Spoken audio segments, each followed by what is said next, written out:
Un físico que es muy bueno en la física es solo eso, bueno en la física, porque en la vida, verán, su prometida le dejó plantado en el altar, su jefe lo explota y no le da el reconocimiento ni la paga que se merece, su actual prometida no lo quiere y su hermano es un sinvergüenza. Además, su compañero de trabajo le quiere robar su puesto y padece de fuertes dolores de cabeza que no tienen cura. Vamos, una vida miserable que por suerte un día cambió por completo. Un experimento fallido le dio superpoderes que lo ayudaron a ser mejor persona, o no, quién sabe. ¿Quieres saber más? Pues quédate, porque hoy resumiremos El hombre de la cuarta dimensión. The fourth dimension. La historia empieza en el laboratorio Wells con el Dr. Tony Nelson, un brillante físico que decidió trabajar a escondidas porque su jefe no apoya su teoría. No está listo para la cuarta dimensión. Tony se cree capaz de atravesar el acero con un simple lápiz de madera sin la necesidad de un agujero. Según sus apuntes, eso es posible, aunque pareciera que no. Al intentar aumentar la energía de su máquina, termina ocasionando un cortocircuito, lo que termina en un enorme incendio y esto desencadena en el despido de Tony. El señor Wells está furioso, se quedó sin laboratorio y lo único que Tony puede hacer es marcharse del lugar. Como no tiene perro que le ladre, ni casa, ni trabajo, se ve obligado a viajar hasta el centro de investigaciones Fairview, laboratorio donde trabaja su hermano. Ese que te conté que tiene muy mala suerte. Es aquí donde conocemos a otros personajes que nos acompañarán el resto de la historia, y ellos son Roy Parker, el robapuestos, Linda Davis, la novia de Scott y una reverenda Scott Nelson, el de la mala suerte y hermano de Tony. Y como último personaje tenemos a Theodore Carson, el jefe de todos. Este viejo de aquí es el dueño del laboratorio y tiene la política de que todo lo que se descubra aquí dentro tendrá el nombre de Carson, aunque él no haya movido un dedo en el descubrimiento. Ahora mismo están trabajando en la Cargonita, un material tan resistente y tan duro que dicen que nadie jamás podrá penetrarlo. Ojo con ese dato. A pesar que Scott fue el jefe del proyecto e hizo los cálculos y todo el trabajo duro, todo el reconocimiento y la plata, se lo llevó el viejo Carson. A Scott solo le agradecieron por su tiempo y a seguir trabajando. Vámonos. Eso le molesta, no es la primera vez que lo explotan en el trabajo y que no le dan el reconocimiento que se merece. Lamentablemente Scott no puede hacer nada, le faltan huevos para exigir el trato que se merece y por eso mismo se conforma con un simple gracias, con la idea de que todo su trabajo beneficiará a todo el mundo. Tuvo que llegar su hermano menor para decirle que se deje de mamadas. Come on in, Tony. Después de ser despedido de todos sus trabajos y de quemar el último, Tony llega descaradamente con su hermano para pedirle que le ayude a encontrar trabajo. De nuevo, fue Scott quien le recomendó con el señor Wells para al final quemarle su laboratorio. ¡Qué imbécil! Ahora está aquí para pedir ayuda. De nuevo. Mira qué descarado es Tony. Aparte del favor, también coquetea con la prometida de su hermano frente a su hermano. Recuerden que Scott es todo meco y no se siente capaz de decir, oye, estate quieto, es mi novia. Al contrario, deja que Tony coquetee con su prometida. Se sume a la cena romántica donde bailó bien pegadito con Linda mientras Scott se quedó recontra incómodo en la mesa y además pagó la comida de los tres. Todo meco. Incluso al día siguiente salieron en una cita triple donde siguieron de coquetos frente a Scott. Por favor, Scott, muy genio y todo, pero por favor, di algo, reclama algo, haz algo. Encima está sola. Encima Linda no puede dejar de poner cara de adolescente enamorada, no le importa cómo se siente Scott. Por favor, que alguien golpee a Linda directo en la cara. Uy, gracias. Después de la humillación, Scott prefiere alejarse y dejarlos solos. ¿Qué le sucede? No sé, puede que tu actitud irrespetuosa hacia los sentimientos que él tiene por ti fueron pisoteados en su cara. ¿Qué le sucede? A lo mejor te creía una buena persona, alguien decente, y después de ver que no te importó su bienestar, terminó afectado por eso. ¿Qué le sucede? O puede ser que ver a su hermano, a quien toda la vida trató de ayudar, le dé las gracias así, robándose a su novia frente a él y para no tener que romperle la cara, prefiere alejarse en silencio. Tal vez eso es lo que le sucede. No estoy seguro. Sea como sea, eso quedó en el aire porque al día siguiente Scott fue a trabajar como si nada. Y algo que cabe recalcar es que Scott tiene la mala costumbre de ingresar a la habitación donde se están realizando las pruebas cuando se están realizando las pruebas. Eso quiere decir que su cuerpo absorbe radiación cada vez que se acerca a esa máquina, lo que se resume en cáncer y adiós hijos. Esta costumbre asusta a Linda, pero después de lo que pasó ayer ya no vengas a insinuar que te preocupas por el bienestar de Scott. O sea, besaste a su hermano y ahora pones cara de preocupación. No seas descarada. ¿Qué le sucede? Y hablando de descarados, aparece Tony como un enviado del cielo. Este hijo de su madre llega para decir que no quiere trabajar con Scott y que se va a marchar hoy mismo. Scott, molesto porque su hermano no quiere trabajar con él, le dice que muy bien, que se largue y que no espere más ayuda de su parte. Luego le dice que tiene algunos ahorros guardados y que si quiere se los regala. Sí, de verdad eso dijo Scott. No lo juzguen, es muy buena persona. O un completo imbécil, quién sabe. Ese mismo día la Cargonita se promocionó como el material más resistente jamás creado, capaz de resistir disparos, golpes y bombas. Vamos, era impenetrable. Carson se llevó el crédito, obvio, y Scott solo una palmadita en la espalda. Aún así está feliz porque fueron meses de trabajo que tuvieron como desenlace un apartado en el periódico y un gran paso en la ingeniería militar. No sé si será suficiente, pero Scott está feliz y si él está feliz, todos estamos felices. Claro, su felicidad no le duró mucho porque el descarado de Tony le dice que su invento es falso. La Cargonita no es impenetrable como se anunció en televisión. Un simple lápiz puede penetrarlo, dice. Acuérdense que Tony tiene la teoría de que es posible atravesar cualquier objeto, y esta teoría empezó cuando era un adolescente cagón. En su adolescencia vio una fotografía donde dos piezas metálicas se habían fundido la una con la otra. Según él, fueron necesarios 50 años para que un pedazo de plomo y otro de oro quedaran completamente fundidos entre sí. Solo el tiempo fue capaz de semejante hazaña. Entonces, ¿qué ocurriría si físicamente pudiéramos controlar el tiempo?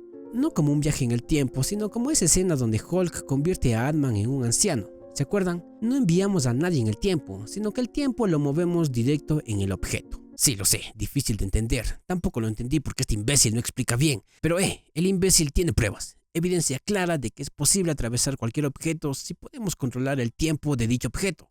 ¿No le creen? Pues miren esto. Tony, ve y trae la evidencia. Con mucho cuidado, no queremos que te lastimes. Pero qué imbécil. Tony tiene la evidencia de que su teoría es posible. Un simple lápiz de madera había atravesado el acero. Admite que fue un accidente, alguna mala calibración en el equipo que dio como resultado esto.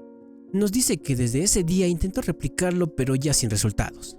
Bueno, el incendio es un resultado. Este loco dice que construyó una máquina que sirve para amplificar los campos atómicos para así conseguir la fusión del lápiz y del acero. Pero según él, dice que ese día que ocurrió el milagro, la máquina no afectó ni al lápiz ni al acero, sino que directamente lo afectó a él. Fue su fuerza de voluntad lo que consiguió esto, dice. Scott no cree nada de lo que está diciendo su hermano. O sea, sí tiene en sus manos evidencia que respalda la teoría, pero lo que a Scott no le gusta es que Tony diga que este hecho científico ocurrió porque sí, por la fuerza de voluntad. ¿Dónde quedó la ciencia y los números?, decía Scott. Tony se nos resintió y se fue. Linda salió con él y en un intercambio corto de palabras hizo que me pregunte si de verdad se llama Linda o Mary Jane. ¿Por qué no deja de decir mamadas? O sea, escuchen. Linda, tú eres su novia. No, soy la tuya. ¿Qué? ¿Qué? ¿Qué? ¿Cómo? ¿Nani? No digas mamadas, Mary Jane. Apenas lo conociste ayer, ¿qué te pasa? ¿Ya eres su novia, dices? ¿Por qué tienes que ser tan perra, oye? ¿Recuerdan que al principio dije que a Scott lo dejaron plantado en el altar?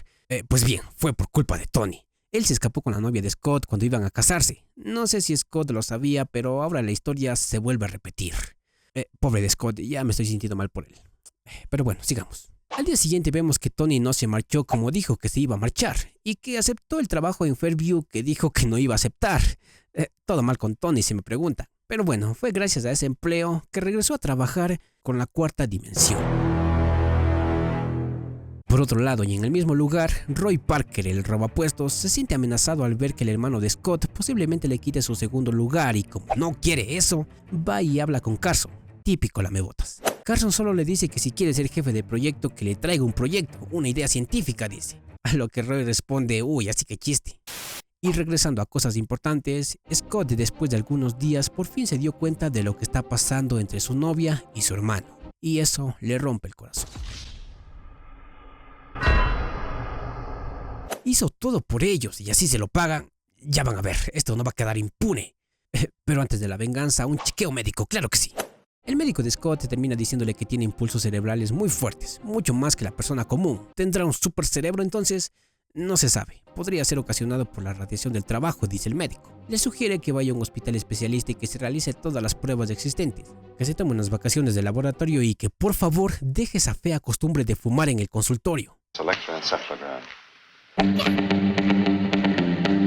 Como era de esperar, Scott no obedece las recomendaciones del médico y prefiere ir a casa de Linda. ¿Para qué? Para por fin mandar a la verga a mi compa. O eso quisiéramos todos, pero no, todo lo contrario. Llega con Linda para decirle que se case con él, que no importa lo que vio ni cómo se sintió al verla con Tony, y que no hay conflicto en el mundo que no puedan superar. Todo romántico nuestro amigo Scott y todo decidido. Lamentablemente le dicen que no y eso duplica la ruptura de su corazón. Acto seguido, todo enojado regresa al laboratorio para averiguar en qué trabaja su hermano. Tal vez lo quería sabotear o simplemente le ganó la curiosidad, no lo sé. Lo cierto es que mientras aprendía cómo usar la máquina combinadora de objetos, ocurrió lo inesperado. Sí amigos, consiguió no solo atravesar el acero con el lápiz, sino con su propia mano. Scott entra en pánico, no puede sacar su mano. Trata de todas las maneras posibles e incluso incrementa la potencia de la máquina, pero es inútil. No puede sacar su mano. Para colmo, justo en ese momento entra Roy Parker a la oficina para robarse los apuntes de Tony. Acuérdense que Carson le ofreció ser jefe de proyectos y le traía un proyecto. Scott no puede dejarse ver y se esconde aún con la mano dentro del acero. Miren la desesperación de Scott y la paciencia de Roy. No seas malito Roy, róbate esas notas pero rápido. Al rato Roy se va y Scott por fin puede liberar su mano y no puede creerlo. Tony tenía razón. Su loca teoría sobre penetrar cualquier objeto si controlan el tiempo sobre ese objeto dio como resultado esto, una locura. Pero más loco aún es lo que viene a continuación. Tony llegó al laboratorio al recibir la llamada de su hermano. Efectivamente Scott podía atravesar el acero tal como lo dijo por la llamada, pero algo andaba mal. Acuérdense que para que esto sea posible, esta máquina envía un campo de fuerza directo sobre los objetos y de algún modo controla el tiempo de dicho objeto, así como les dije sobre Ant-Man. Lo malo aquí son dos cosas. Si la máquina de Tony funciona así tal como lo explicó antes, o sea acelerando el tiempo sobre los objetos, ¿eso quiere decir que esta placa de acero envejeció unos cuantos años? Para que la fusión de dos objetos sea posible se necesitan dos cosas, la presión y el tiempo. La presión que se aplique a ciertos objetos durante un prolongado lapso de tiempo concluirá con la fusión total o parcial de dichos objetos. El tiempo necesario para esto dependerá de la presión aplicada. Por eso Tony rompió el lápiz la primera vez que lo vimos. Estaba tratando de acelerar la fusión. A más presión aplicada, se necesita menos tiempo para la fusión. Pero ojo porque estamos hablando de décadas, no horas ni días, sino años. Es posible que al tener los recursos limitados en el laboratorio Wells, Tony no pudo crear su máquina con la suficiente potencia para controlar el tiempo del objeto. Como ahora trabaja en un laboratorio grande y con equipos más sofisticados, por fin pudo crear su máquina, capaz de soportar tanta potencia e incluso fusionar, en este caso, a su hermano con el acero. Pero ese no es el problema. El verdadero problema es que ahora que sabemos que se necesita mucha fuerza y mucho tiempo para penetrar cualquier objeto, viene a mi mente una pregunta. ¿Eso le afecta físicamente a Scott? Hablamos de que su mano está expuesta a un campo de fuerza que de algún modo acelera el tiempo. Es decir, para que naturalmente una persona pueda fundirse con una plancha de acero, necesitamos que pasen siglos o milenios para que el delicado cuerpo humano pueda fundirse con el acero, o en otras palabras, atravesarlo. No sé si me explico bien, pero en resumen, el acero y la mano de Scott fueron afectados por el tiempo. Y si bien al acero eso no le importa porque está diseñado para resistir siglos, el cuerpo humano es totalmente diferente, y yo les digo que esto que parece sorprendente tendrá graves consecuencias. Otro problema que sí es un gran problema es que Tony se dio cuenta que el amplificador de su máquina no funciona. ¿Qué significa esto? Pues que todo esto lo hizo Scott sin la necesidad de una máquina. Ahora él es la máquina. No pueden explicarlo, es posible que la radiación que recibió durante años de algún modo tuvo la reacción negativa al entrar en contacto con la nueva radiación de esta máquina. Si bien no funciona el amplificador, la máquina está en buenas condiciones, prende y todo. Lo cierto es que todo esto le sirvió a Scott para convertirse en el hombre de la cuarta dimensión.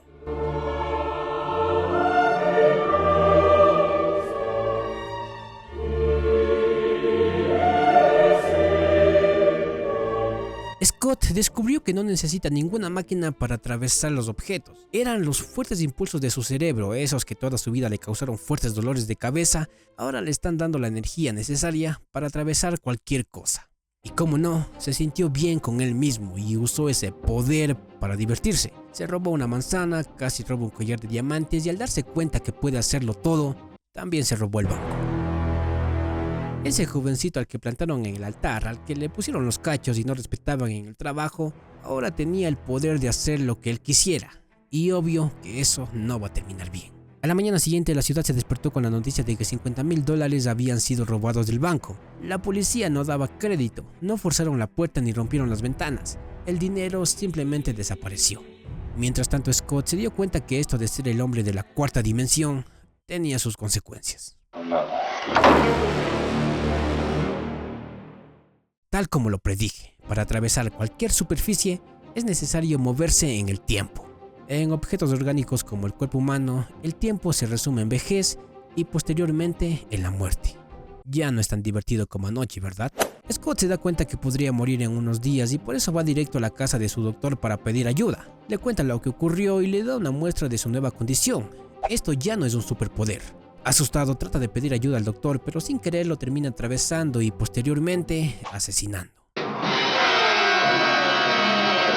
Al parecer su cuerpo absorbe la energía vital de las personas con solo tocarlas. Eso significa la muerte para esa persona por vejez extrema y para Scott, más tiempo. Al día siguiente, Scott, al momento de regresar al trabajo, se entera que Tony ya le contó todo a Linda, y entre los tres hablan sobre estudiar la cuarta dimensión y así entender sus riesgos en el cuerpo humano y, cómo no, replicarlos si es posible. Además de eso, Scott se entera que Roy se robó las notas de la cuarta dimensión y las presentó ante Carson, y él está a punto de ponerle a cargo para trabajar en ese proyecto. Y también se enteraron de lo ocurrido en la casa del doctor. Confundieron el cuerpo encontrado con el de un vagabundo quien entró a robar y luego murió de viejo ahí mismo. Miren qué suerte tiene Scott, que se acaba de enterar de todos los planes de sus compañeros. Algunos quieren dejarlo de lado y otros buscan la manera de replicar esto. Está de más decir que eso no le gusta a Scott. Lo único que le hace sentir bien, que le da esa sensación de superioridad, es tener el poder de hacer cosas increíbles como esto. Si se lo quitan o lo replican en alguien más, dejaría de ser especial, y eso no es bueno para él. A pesar que su final se acelera abruptamente al momento de usar la cuarta dimensión, no le importa del todo, porque ya encontró la forma de evitarlo. Scott decide esconder la máquina de Tony dentro del reactor para que nadie le quite ni su trabajo ni su poder, y acto seguido le hace una visita inesperada a Carson.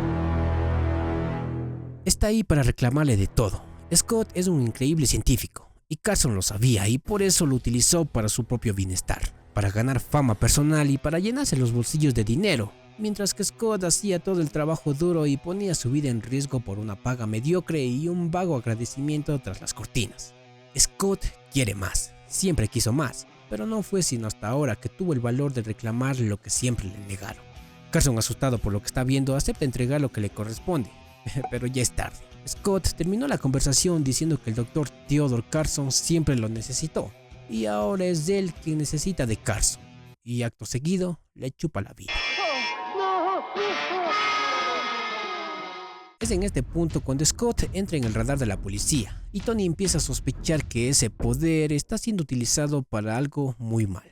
Verán, Tony es llevado a la estación de policía para que aclare unas cuantas cosas sobre su hermano. La policía encontró el cuerpo de Carson y según su secretaria, Scott fue la última persona con la que habló en el laboratorio, pero no en su casa. Por suerte para Scott, nadie sabe que visitó a Carson en su casa. Aún. Tony, como un buen hermano, intenta salvar a Scott, eso claro, hasta que escucha sobre el robo del banco. Acuérdense que lo único que publicaron los periódicos fue que el robo era imposible, pero algo que no se mencionó fue que encontraron dentro de la enorme puerta del banco un billete. Un billete de $1000 que encontraron fundido dentro de la enorme puerta de acero. Tony no cree que su hermano sea capaz de robar, pero cuando llegó a casa y encontró el dinero del banco, no tuvo más opción que acudir a la policía. Les explicó todo sobre Scott, todo sobre la cuarta dimensión y su increíble poder. Además, llegaron a la conclusión que es muy probable que también sea el asesino de Carson y del otro doctor. Pero si es verdad lo que dice Tony, ¿cómo se puede atrapar a alguien de la cuarta dimensión? Lo único que pueden hacer de momento es encontrarlo y no perderlo de vista. Al igual que con el hombre invisible, esta tarea es complicada y más porque Scott ya no puede controlarse y fue hasta un bar donde conoció a una mujer y le chupó la vida. Oh, no. Adicional a eso, le quitó la vida a 4 personas más y creo que una de ellas era solo una niña. Cuando por fin la policía lo arrinconó en un edificio, Scott logró escapar asesinando a uno de ellos. Es aquí cuando se confirma que nunca podrán atrapar a un hombre de la cuarta dimensión. O sea, le dispararon, pero las balas simplemente atravesaron su cuerpo y no causaron daños. La única forma de detener a un hombre que viola todas las leyes de la física es usando la misma física. Todos van a Fairview para buscar la máquina que convirtió a Scott en un ser imparable, pero como no la encuentran, Tony no tiene otra opción que crear la máquina desde cero y usarla en él para también entrar a la cuarta dimensión y así poder detener a Scott. El único problema es que el imbécil de Roy Parker le contó de este plan a la prensa y ellos publicaron todo en los periódicos, lo que hizo que Scott se enterara del plan e iniciara un ataque directo al centro de investigación Fairview. No iban a quitarle esto. Llegó hasta ellos y acabó con la vida de Roy. Atravesó sin ningún problema la valla electrificada con miles de voltios y llegó hasta el reactor. Cuando llegó, Tony lo estaba esperando con todo su equipo y molestó un poco a su hermano. Scott abrió la puerta y Tony la cerró, y Scott volvió a abrirla y Tony volvió a cerrarla, y Scott dijo: puedo atravesar paredes, ¿qué estoy aquí perdiendo el tiempo con una puerta? Y atravesó la máquina. Justo en ese momento, en un ataque improvisado, Tony activó el reactor e hizo que Scott recibiera un fuerte golpe de radiación que lamentablemente no hizo más que cegarlo por unos segundos. No hay salida. Efectivamente, no se puede detener a un ser de la cuarta dimensión. Todos huyen del lugar, pero Linda se queda atrapada en la cabina y es atacada por Scott. Es aquí cuando Scott por fin podría vengarse de la mujer que lo humilló frente a todos y que rompió su corazón. La mujer que prefirió irse con alguien que no conocía que con él. Alguien con quien ya tenía historia. Y todo hubiera terminado bien si no fuera porque Scott es un imbécil y le perdona todo y dice que la necesita. Ella, usando su poder femenino, seduce a Scott y lo besa. El viejo Scott, pensando que es un beso sincero, no le chupa la vida y baja la guardia, para otra vez ser apuñalado por el amor de su vida, aunque esta vez fue un disparo. Al haberse concentrado en no lastimar la juventud de Linda, entró en un estado vulnerable donde el disparo fue mortal. Scott, todo molesto y todo imbécil, da una buena actuación donde vemos cómo un hombre pierde la cabeza por una mujer. Después dice ser indestructible y capaz de atravesar cualquier material, incluso el material que días antes se anunció como impenetrable, la Cargonita. Y efectivamente sí era impenetrable. El propio invento de Scott sería el que terminó con su vida, demostrando así que de los dos hermanos Nelson, Scott siempre fue el mejor.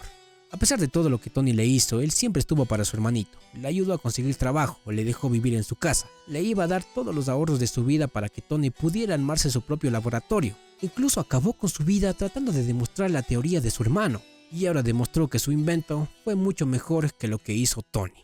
En una comparación donde uno intenta encontrar la forma de penetrar cualquier tipo de material, el otro terminó creando un material tan resistente que efectivamente fue impenetrable. Tanto así que hasta un ser de otra dimensión no pudo penetrar. En serio, no sé por qué Linda escogió el peor Nelson. Pero bueno, cosas que lamentablemente pasan. Si me preguntan a mí, una increíble película. Efectos básicos que quieran o no cumplen con su propósito. Y una historia que consigue ser interesante aunque solo después de media película. La primera mitad horrible. En especial el romance sin sentido entre Linda y Tony. Y ese final... increíble la actuación de ambos. Pero en sí, esa idea de que el amor acabó con un superhumano no gusta, la verdad. Aún así, es una buena película.